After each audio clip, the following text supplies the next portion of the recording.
Assalamualaikum warahmatullahi wabarakatuh. Halo teman-teman, kami dari kelompok 4 ingin mempresentasikan tentang materi strategi PSH. Jadi bagaimana sih strategi-strategi pendidikan sepanjang hayat? Mari kita simak dalam video berikut ini. Sebelumnya kami akan memperkenalkan anggota kelompok kami. Perkenalkan, nama saya Aurora Sukmara Hamadani. Saya Gabriela Natalin Herwanda. Perkenalkan, nama saya Kurnia Sari Rahayu. Perkenalkan, nama saya Lutfi Al-Fatah. Perkenalkan, nama saya Maria Ulfa. Perkenalkan, nama saya Mario Sebastian. Saya Resta Naura. Konsep strategi belajar pendidikan sepanjang hayat.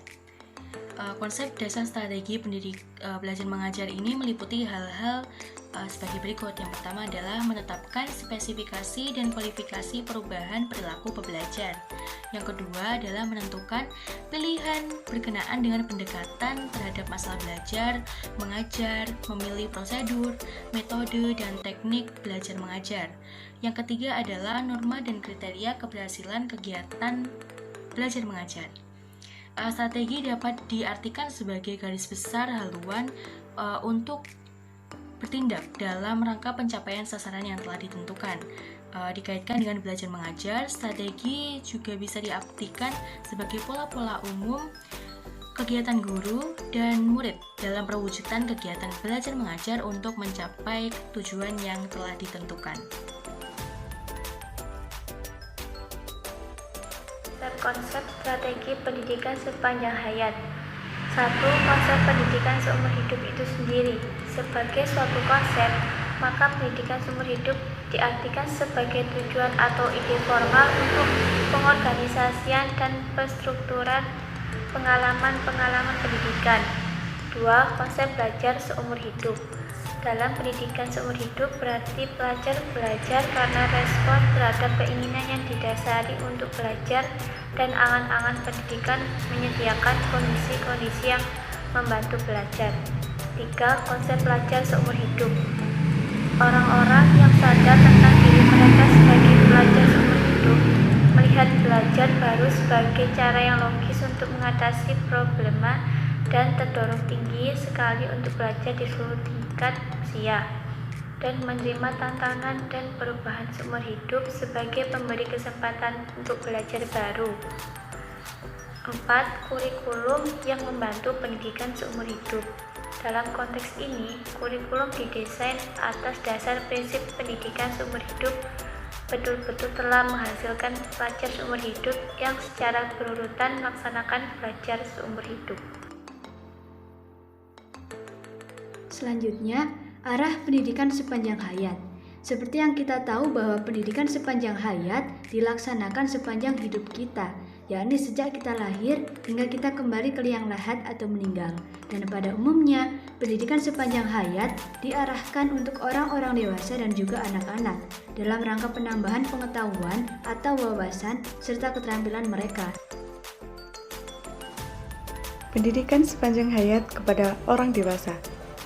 Sebagai generasi penerus, kaum muda atau kaum dewasa membutuhkan pendidikan sepanjang hayat ini dalam rangka pemenuhan self-interest, yang merupakan tuntutan hidup mereka sepanjang masa. Di antara self-interest tersebut, kebutuhan akan baca tulis bagi mereka umumnya dan latihan keterampilan bagi para pekerja sangat membantu mereka untuk menghadapi situasi dan persoalan-persoalan penting yang merupakan kunci keberhasilan. Pendidikan sepanjang hayat bagi anak. Pendidikan sepanjang hayat bagi anak merupakan sisi lain yang perlu memperoleh perhatian dan pemenuhan oleh karena anak akan menjadi tempat awal bagi orang dewasa nantinya dengan segala kelebihan dan kekurangannya. Dan program kegiatan pendidikan sepanjang hayat bagi anak disusun mulai dari peningkatan kecakapan baca tulis, keterampilan dasar, dan mempertinggi daya pikir anak, sehingga memungkinkan anak terbiasa untuk belajar, berpikir kritis, dan mempunyai pandangan kehidupan yang dicita-citakan pada masa yang akan datang. Tantangan dalam pendidikan sepanjang hayat. Tantangan dalam pendidikan sepanjang hayat, baik bagi pemerintah, lembaga maupun komunitas tertentu dalam penyelenggaraan pendidikan sepanjang hayat adalah harus mempersiapkan fasilitas-fasilitas yang dapat memenuhi kebutuhan seperti ruang kelas, biaya, kemudian fasilitator yang mengetahui atau memahami sesuai dengan bidangnya masing-masing. Yang terakhir, penggunaan media teknologi informatika komunikasi yang tersedia di masyarakat.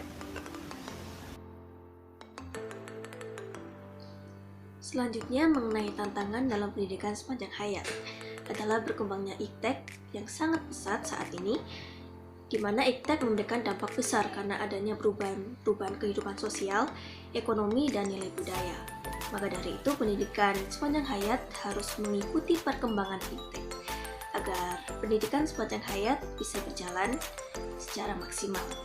Terus selanjutnya, pendidikan sepanjang hayat harus mampu menciptakan lingkungan yang kondusif. Karena itu diperlukannya peningkatan kerjasama antara pihak masyarakat dan keluarga agar dapat saling membantu untuk setiap individunya dapat belajar dengan baik. Karena lingkungannya kondusif sangat mempengaruhi hasil belajar seseorang.